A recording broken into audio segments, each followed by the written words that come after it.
straight out of college as a journalist out in Montauk and the Hamptons. And I started writing this book in my early 20s, but I lived it when I was 18. Um, I finished the book when I lived in Los Angeles, and my sister used to come visit us a lot. She was privy to me writing this book, and at some point she asked me to email it to her. So I did, and then I lost the book for like 20 years. It was gone. Yeah. And I moved on, I worked Yeah, of for course. William Morris, making movies, TV shows, Yeah. documentaries. And then right before the pandemic, she randomly asked me about this book, and, I told her it was gone, and she said, "No, I have a hard copy." So she handed me the book from 20 years ago, and I ended up editing it. Hello, hello, hello. Welcome to another episode of Adeptus On-Air. I am again your host, Mike Hoffman, and today I am joined by author and three-time Emmy Award winner, Dan DeFilippo. Dan, how you doing? I'm doing great. Thanks for having me on. Oh, it's a pleasure having you. I gotta believe it's pretty cool to be, announced as three-time Emmy winner. Yeah, I mean, it was definitely a good ride, Yeah. for sure, and a lot of fun. We So let's actually get spent down my to the most hard-hitting question I'm going to ask you all day. Right off the bat, they sure. always say that, people, when they're nominated, say, "I don't care if I win. It's just an honor to be nominated." Now that you've won, let's hear the truth. It's better to win, right? It's always better to win. But it's funny though. We weren't sure if we were going to win, and I actually didn't even go. I sent my assistant, and I said, "Just be me," Yeah. because I had already moved on Right. Right. to another project. So Yeah. it was a thrill for that 24-year-old. I'm sure. I'm sure it was. But you have a very interesting bio, for lack of a better word, because you've kind of dabbled in a bunch of different things. Author, producer, right? So many different things. It's kind of interesting. So I was kind of looking at this, like, kind of what's the best way to start. But obviously, I did a little searching of your book, Montauk Dayz, which love the storyline. Found it to be really interesting. So kind of why don't you start there? Kind of talk about, the process with that book, because I think it's somewhat of a true story. Yes, it is. I straight out of college as a journalist out in Montauk and the Hamptons, Yeah. and I started writing this book in my early 20s, but I lived it when I was 18. Yeah. Um, I finished the book when I lived in Los Angeles, and my sister used to come visit us a lot. She was like a Yeah. very high end fashion executive, and she was privy to me writing this book. Sure. And at some point, she asked me to email it to her. So I did, and then I lost the book for like 20 years. It was gone. Yeah. And I moved on, I Yeah, worked of for course. William Morris, making movies, TV shows, Yeah. documentaries. And then right before the pandemic, she randomly asked me about this book, and, you know, I told her it was gone, and she said, "No, I have a hard copy." So she handed me the book from 20 years ago, and I ended up editing it uh, on my boat over the pandemic, which was Yeah. great timing because I had time to do it. Yeah. So did you notice, looking back, because I think it's fascinating. So you're basically completing a story over a 20-year period from when you first wrote it till now. Did you Right. notice how your perception of how you wanted the story to go kind of differed, because now you're looking at a potentially real life situation from 3 years earlier when you first started it to now Right. 25 years earlier when you picked it up again? Yeah, it was crazy. I mean, I cut at least 100 pages off of the book. Yeah. And because your voice as a writer also it changes. It evolves. Yeah. And like the voice of a young writer is kind of it's not there yet sometimes. And yeah, so I did a lot of work on it actually. I think it's better that it was lost for so long, to tell you the truth. It makes it for a better book now. Yeah. So the basic premise from what I gather, and correct me if I'm getting this wrong, Yeah. is you're basically, for lack of a better word, you're walking down the road with your surfboard. Yeah. Some people you think picking you up to give you a ride and end up stealing your surfboard. And then along your journey to find your surfboard, is really more of a journey of self discovery and kind of learning about yourself. Is that a fair? Yeah, that's basically what it is in a sense, with a lot of crazy adventures in the middle. Yeah. I mean, it kicks off in San Francisco when I met Ken Kesey Mhm. randomly from the electric Kool-Aid acid test, Yeah. and I was stuck there for like 3 weeks. And when I got home to New York, I couldn't just stay in suburbia, so I grabbed my surfboard and hitchhiked from Smithtown to Montauk, and my friends from the House of Thieves stole the board on the Long Island Expressway. Yeah. um, so that kind of was the kickoff of that entire adventure, but it goes way deeper. It's there's a lot of spirituality in it, Yeah. life discovery, introspection. It's interesting with a lot of crazy fun things Sure. Sure. in between as A well. lot of adventures that make a book a book. Yeah, a Now, lot do of you adventures. realize as it was happening, Mhm. did you realize all of those things you were learning about yourself, or did you really figure it out when you were writing the book 3 years later? Like, wow, kind of like that's when you realize some of the things that went on in your head. Yeah, Ah, that's why, particularly at the very end of the book, which I won't tell you about, I won't spoil it, but yeah. I was telling somebody the story my last year of college, Hmm. and they said that's insane. Yeah. You know, they're like, "What are you telling me right now?" Yeah. And so I was like, I should start jotting this stuff down because I've I always should. been a writer, Yeah. you know. So I once I started working as a journalist, I really got into it because I was writing weekly, like multiple articles Hmm. for the magazines. Um, so that's where I really started to write it, and then I got a random call from a buddy in Philadelphia who was going to LA. It asked me if I wanted to go, Hmm. and so then we went. And when you went, what was your plan at that point in time? Because you'd written a book, you knew you kind of loved movies. I know from when you were a child. So what Sure. was your at that point? What was your plan? Like, what did you want to do with your life at that point? I mean, the plan was to, go to LA and go to California and surf. Hmm. That's all I wanted to do, really. I had because I had worked at this giant magazine, I knew that I could get a job at another magazine in California. Yeah. So that's what I did. I worked for this place called this publication called The Argonaut and did kind of the same things. It was Hmm. great. I was restaurant reviews, community pieces. Um, in the meantime, all of my friends were getting into the entertainment industry as like production assistants and Yeah. such. Then I scored I had come home from my dad's retirement party to New York. I got Hmm. bumped off the flight flying back, and the airline gave me like a $2,000 voucher. Right. Those are the best. Those are the best, right? Yeah. I was flying first class for some reason. I don't know why. But so as soon as I got to LA, I thought to myself, this is a good time to go to Europe for a few months. Hmm. So that's what I did with that voucher, and I went all over the place over there. Um, and then when I got back, all of my friends who had these like crappy production assistant jobs were now Yeah. like production coordinators, production managers, Yeah. and they're actually making money. That's why I didn't do it at first. You make $100 a day. I'm like, I'd rather write, get Yeah. paid to go eat at restaurants, and make 100,000 a year. Yeah. Of course. So, so that's when it clicked, and I said to myself, I'm in LA. I might as well get into this crazy business. Yeah. So I met this guy in the water surfing, and he gave me a phone number of these producers that I immediately called when I got back to the apartment, oh, the house actually in Venice Beach.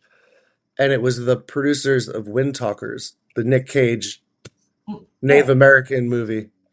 Uh huh. And I ended up working for them on that movie. So that was kind of like my introduction to the industry. And what was your role in that movie? I was their assistant. Okay. So you do like, a little bit of everything.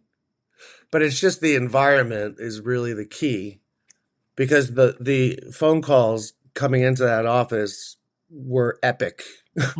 Yeah, I'm sure. Everyone, it's like your day is you speak with Nick Cage daily, you speak with John Woo daily, you speak, Hmm. uh, Christian Slater daily, Right. like studio executives daily, because it's a tentpole film. I mean, I think the budget was 115 million. Not bad. Um, yeah, so it was, It and was for legit. Yeah, yeah. It it was was pretty legit. legit. Yes. Yeah. So that obviously got your not that they weren't already, but kind of got your taste buds a little, wet for this and so forth, and wanted you to keep kind of going in that direction.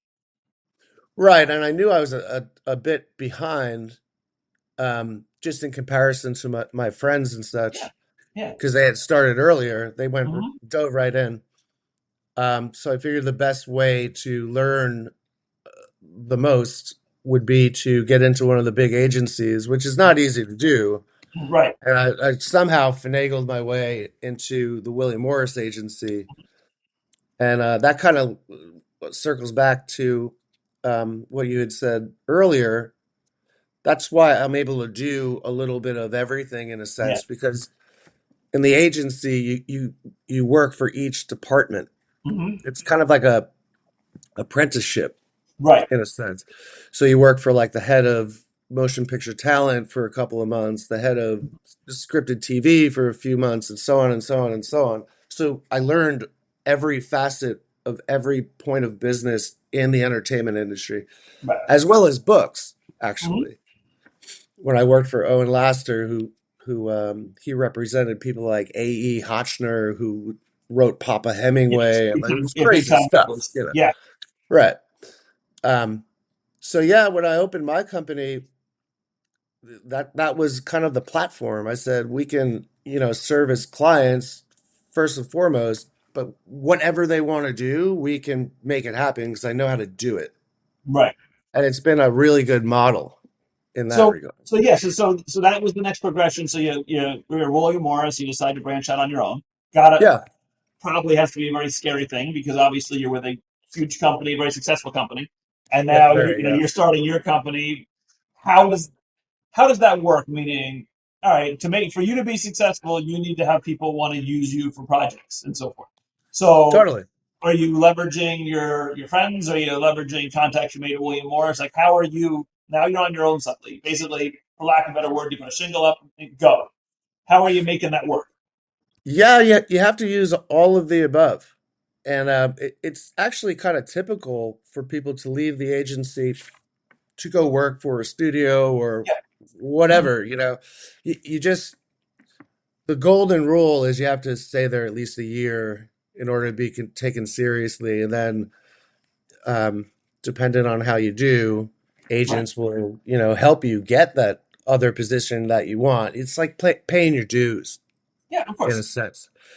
For me, I was in LA for about a year and a half, and then I used the company to transfer to New York.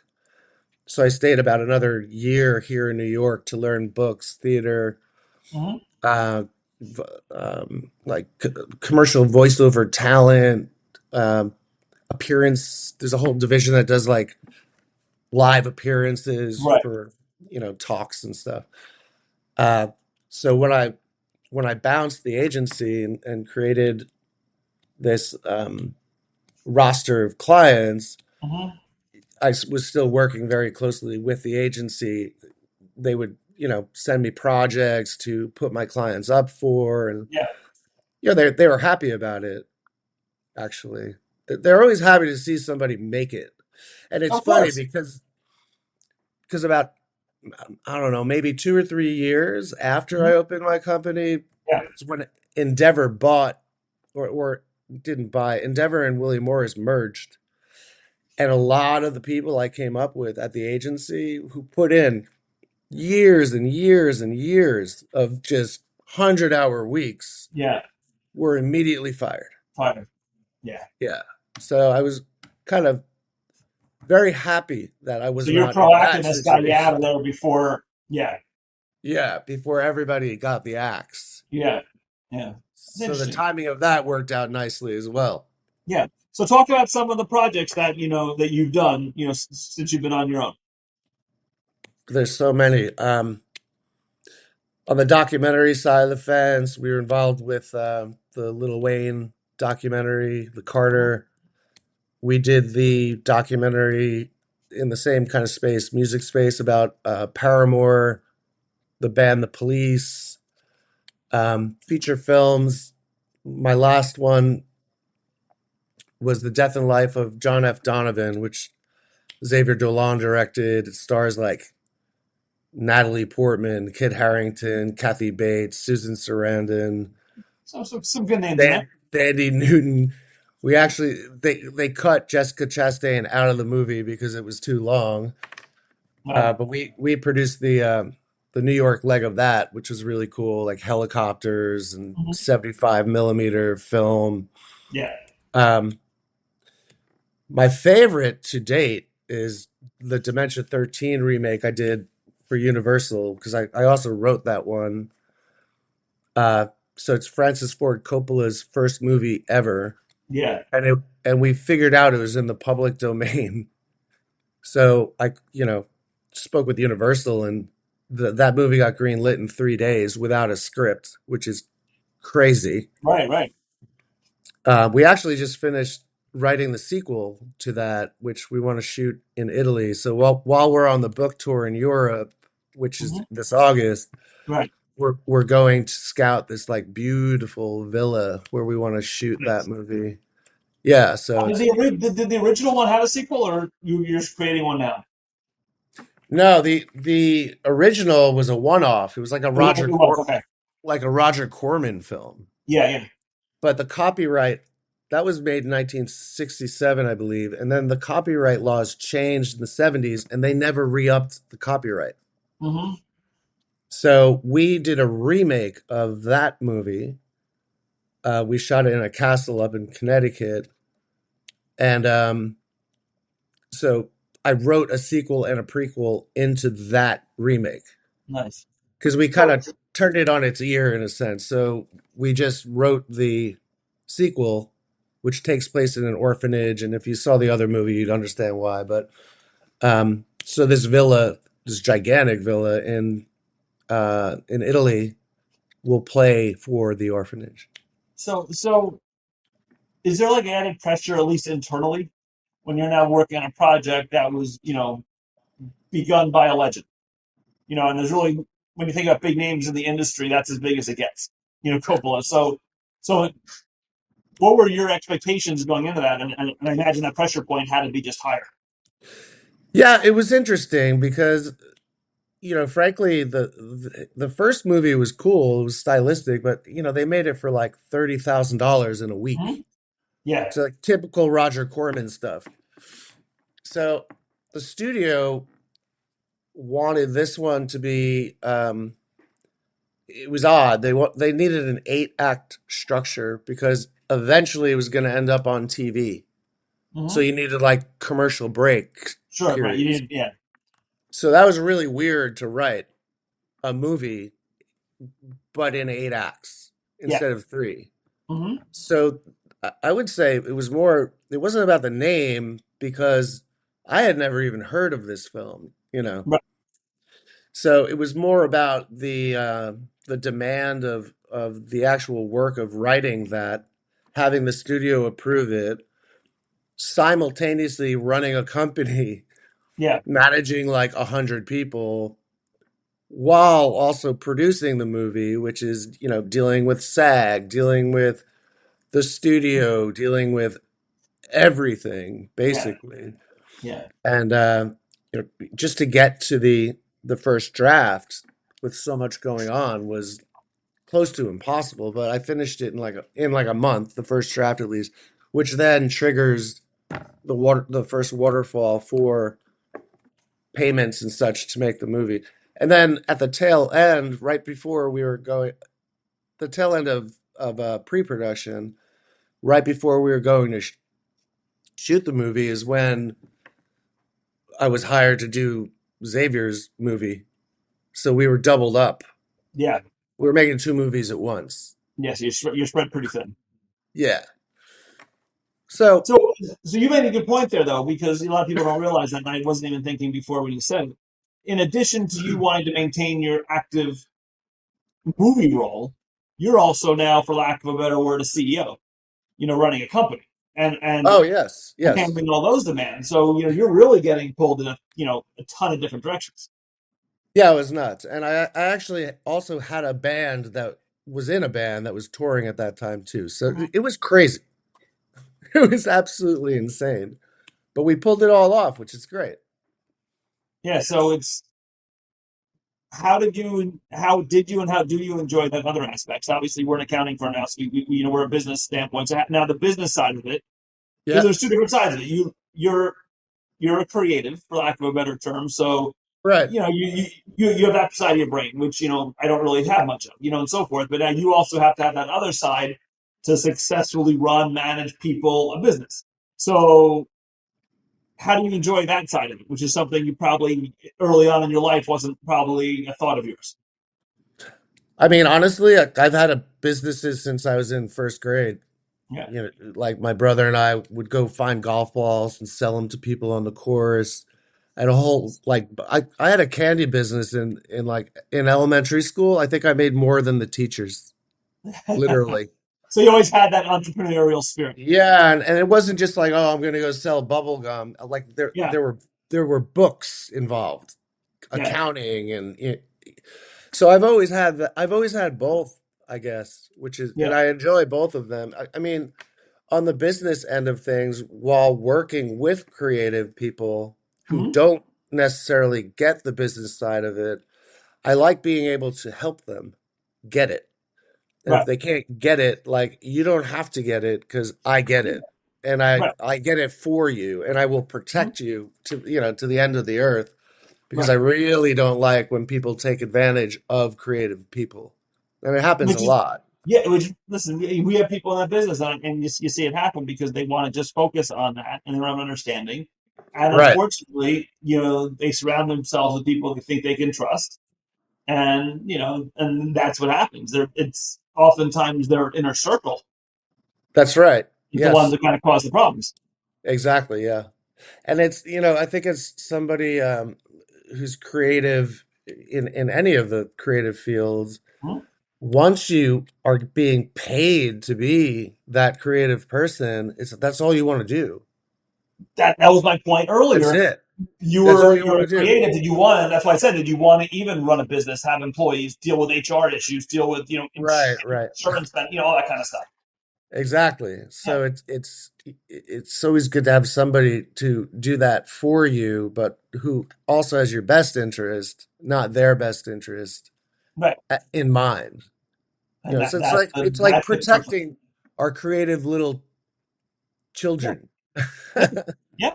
And yeah, unfortunately, you hear too many stories about someone lost all their So money, and many. either bad investments, which are probably were never even investments to begin with. But Right, exactly.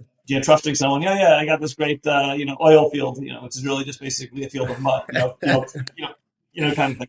It'll So be an oil field in about 100,000 more years. yeah, You know. exactly, maybe, yeah, maybe. So are you still in LA? Or are you back on the East Coast or? I'm in New York City. I'm between like New York City and the beach, basically. Okay, so that's kind of leading to where I was going with this.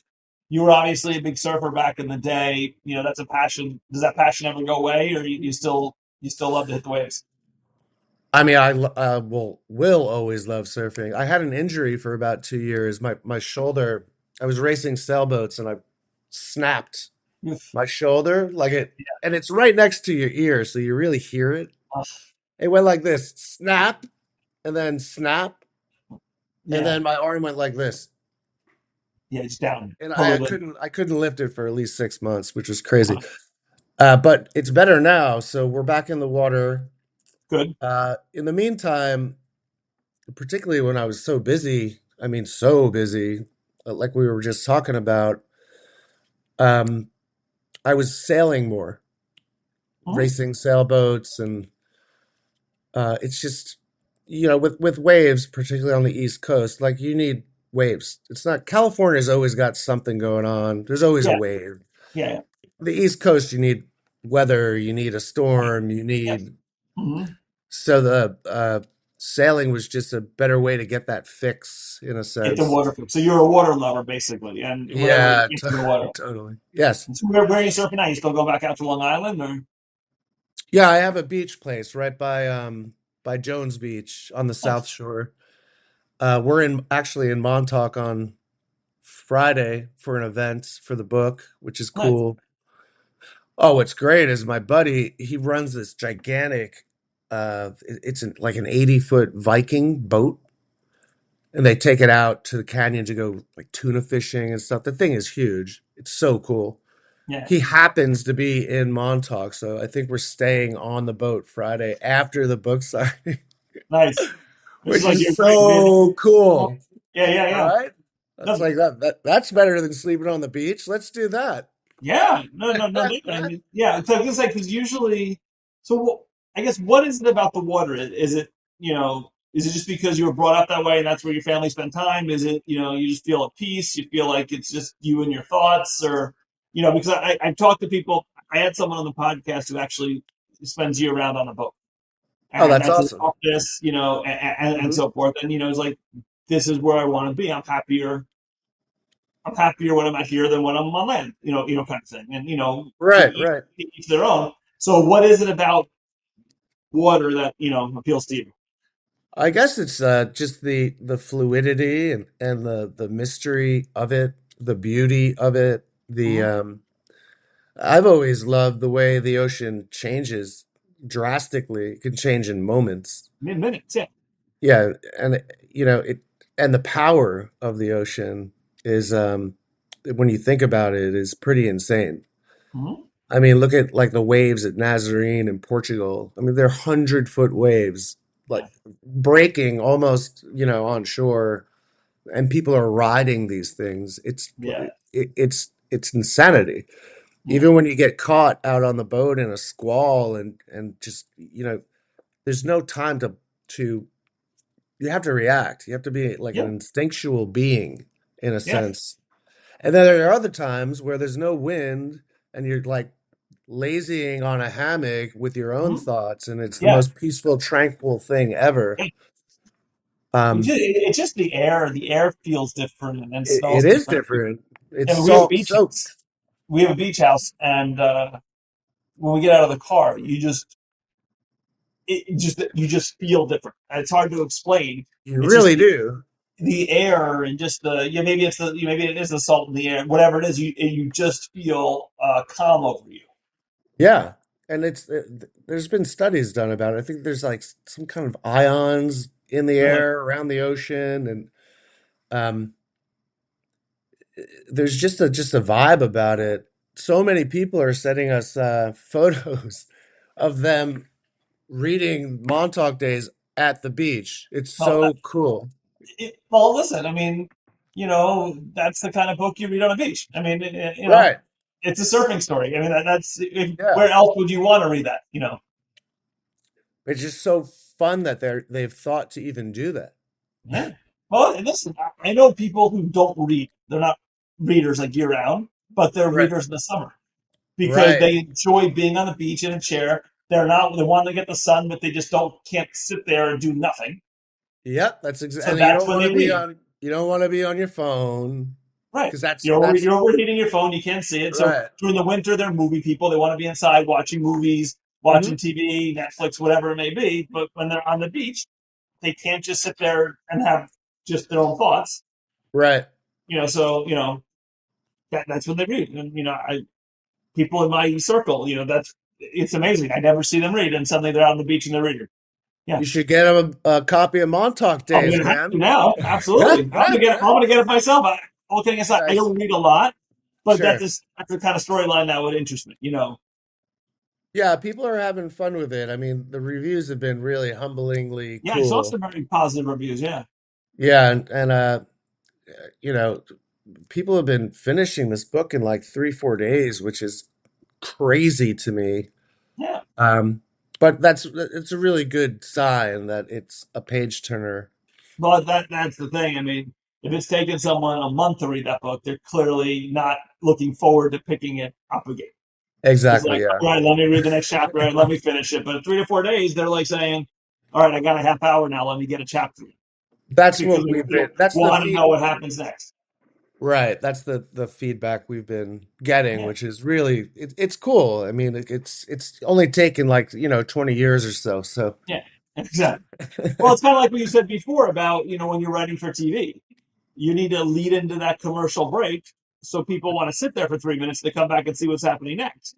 Well, that's you want to end the exactly it. chapter, so yeah, I remember.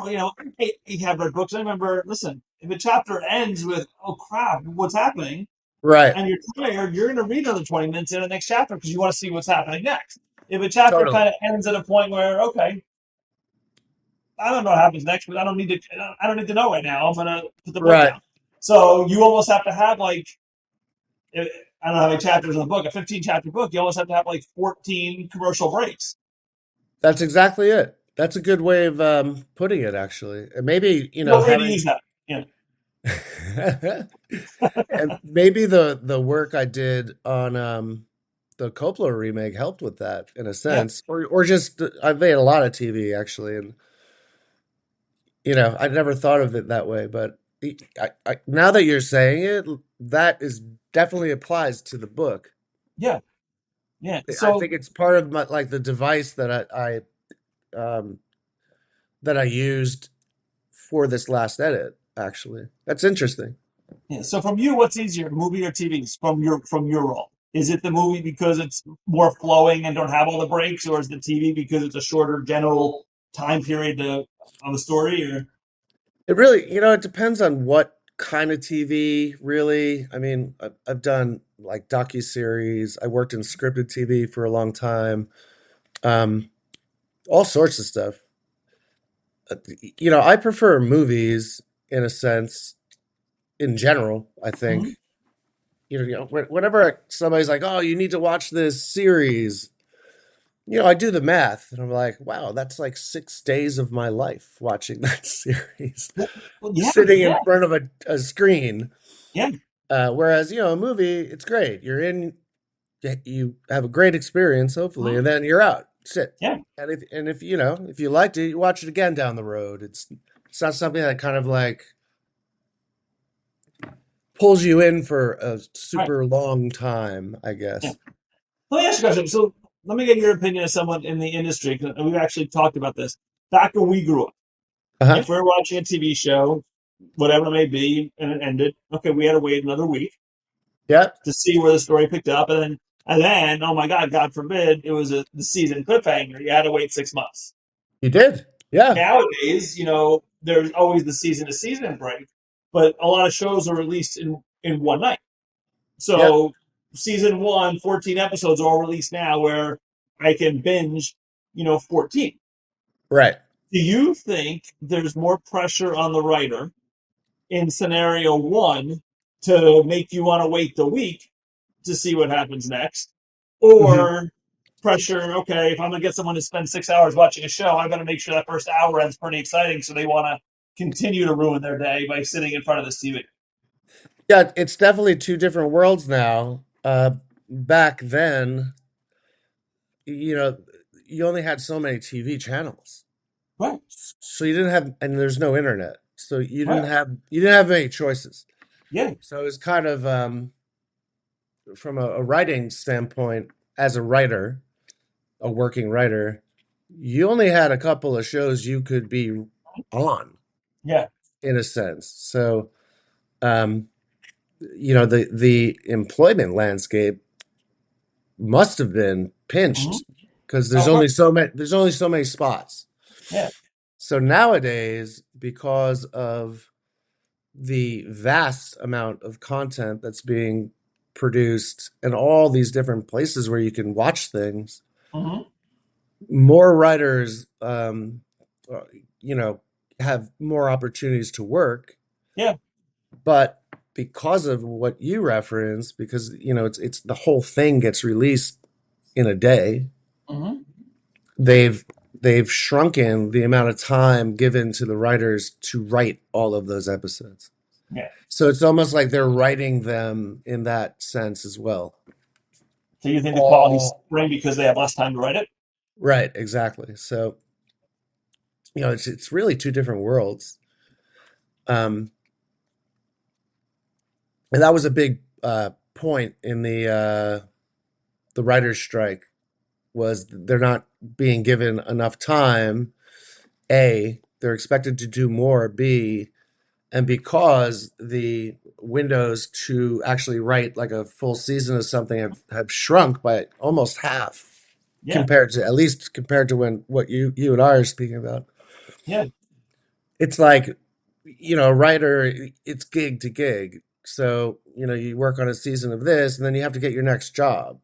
So if you only right, work, let's say 8 to 10 weeks, 12 weeks on a series, you might be down for the next 3 months before you get your next job. So right, right. that's what they were asking for more money because it's you're doing the same work, but it's been shortened. Condensed. Yeah, yeah, yeah. Yeah, it's interesting because I don't know which one I like better. I mean, there is some there is I still do watch some network shows, Sure. so there is some value in all right. Okay, it ends now. A little cliffhanger. I have till next week, which is kind of Yeah. cool. And again, that's what you grew up to. But Yeah. you talk to like my kids, like, ugh, that's stupid. Why would That's I want stupid. to? That's ridiculous. I gotta wait a week. I'd rather just watch a show. And Right. and they're going back and actually watching some of the shows that we watched as kids or when I was young. They're watching it now, but they're banging out a whole season in 2 days, In 2 days, yeah. Which is crazy when you think which is about crazy. it. Yeah, But there was also like a cult. It was a different culture back then of too. course. And that's Yeah, like that's what people are digging about the book too, because it takes place right before all of that changed. yeah. Like right before cell phones, right Hmm. before, I think we had like AOL, or like hardly any emails, like Right. no high speed internet, no streaming, no anything. Yeah. Well, that's the Um, thing. There's so many modes now of getting distracted. I mean, most people watch TV on their phones. yeah, I'm guilty of it as well. So you're watching it, but you're also doing whatever, whether it's work like an email or Right, whether it's social media or Candy Crush, whatever it is. right, We right exactly. now can't just focus on it. It's very hard to focus on just a movie or a TV show without having something in your hand. It's almost like you get fidgety, like, where's my phone? Yeah, totally. It's Yeah. really. I just saw a funny cartoon. Um, like the three monkeys, the like hear no evil, see no You hear no evil, evil, see no speak evil, no do no evil, evil. or something. Somebody made this little meme or whatever they're called, and they put a fourth monkey, and the fourth monkey has a cell phone like this. Yeah. I believe it. Yeah. The evolution of man. I mean, do you ever, I'm sure in your house, you ever go in the other room for 20 minutes and like, oh my God, my phone's in the other room. And like, oh my God, what did I miss? Yeah, it's Oh my like, God, did where's my someone text phone? me? Did someone call me? Did I get an update from CNN? It's like you feel like yeah, Disconnected. you're disconnected, and that's a weird feeling because it's like when you're connected 24/7 to not be for like a half hour. I mean, to tell you the truth, what I didn't grow up sailing, and Mhm. I bought this sailboat years back because I was so busy, and I bought it so I couldn't have my phone all the time. I needed a Right? break, Yeah, and yeah, I figured learning how to sail this thing and by the way, the yacht broker's like, "You've never sailed before?" I'm like, "No." yeah. He's like, "You can't buy this boat." I'm You like, can't buy it until I'm like, I'm like, "Sure yeah. I can, man. People have Watch. been doing this for centuries. How hard can it be?" Yeah, He's like, "No, really, don't buy this boat." So I got the boat. But that's exactly what it was. It was you have to put the phone down. yeah, yeah. There's no, when it's like blowing 30 knots and you're on the brink of death, you're not looking at your phone. Correct. Yes, and I'm And gonna and guess when Frank, you're riding a wave, you're probably not checking your phone to see if yeah, exactly, yeah. Surfing's the same thing, yeah, It's like a break from the world we yeah. live in a sense. Oh, yeah. It's kind of like when we go to the ocean. I have my phone with me, but I'm not on my phone. Yeah, So it's exactly. there, but you do feel like, oh my god, I haven't looked in an hour. Yeah, which is But really great. yeah, which is I totally agree. Yeah, That's something you have Very to work on. The days of going on vacation and getting away from work doesn't happen anymore. So, right, right. we all need that time. And kind of going back, wrapping up to what you do is, you kind of give people that avenue to escape. And that's what, to me, creatives do, which I think is Totally. a wonderful thing. Where is your beach place? And down in LBI in Jersey. Oh, nice. Yeah. Very So, cool. yeah, so I'm on the bay side. So, a 4-minute walk to the beach, but, we'll go at nighttime. Just, all the side streets have like nice little bench area. Yeah, So beautiful for the sunset, watching boats go by and just chill. love it. But usually during the days, we'll walk to 4 minutes and we're on the beach in 4 minutes. We just chill out, It's amazing. dog go on the ocean, stand, get hit by some waves once in a while, but we're mostly just on the beach, just kind of, chilling. I love The it. closest I get to surfboards or boogie boards. So, Right. They're fun though. oh, they're Totally fun. fun. They're Yeah. fun. Yeah, for me, fun. I wouldn't be able to stand up on a surfboard. There's no point in even trying. Hey, I'd you have never trouble know. standing on a surfboard on like flat land. I'd be like, what the hell's going on? So yeah, so forget doing it in the water. So, but tell us how people can find your book and your company on all platforms. So the book is on Amazon. It's Montauk Dayz, Dayz. Z. Yep. Um, it's also there's an Instagram page. It's at Montauk_Dayz, Dayz. Mhm. Pipeline Entertainment is pipeline-talent.com. We're also on Facebook, Montauk Dayz, self-explanatory, Yeah. Yeah, exactly. you know. And Perfect. yeah, if you follow the Instagram page, there are a lot of updates in there. We have a lot going on, Yeah. but like a lot of fun stuff too for our audience, so to speak. There's like a cool newsletter you can sign up for, Yeah. and a lot of very cool events in and around New York. And then, like as I said, we head to Europe in August, which should be pretty cool. Yeah. We'll be in Italy, uh, Austria, Slovenia at this point. We just started booking all that stuff, so That's fun. Well, listen, more to come. I appreciate you coming on. Yeah, Uh, thank you. and very interesting stuff. And I wish you nothing but continued success. Thanks so much. Same, and enjoy that beach house. Yeah. No, Get no out doubt. on No a doubt.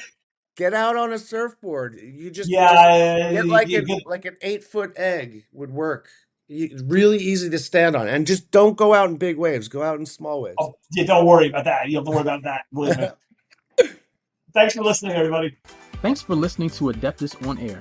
If you like this episode, please subscribe and leave a review. The views and opinions by the podcast speakers and guests are solely their own and do not reflect the opinions of Adeptus. This podcast provides general information only and is not intended to constitute advice.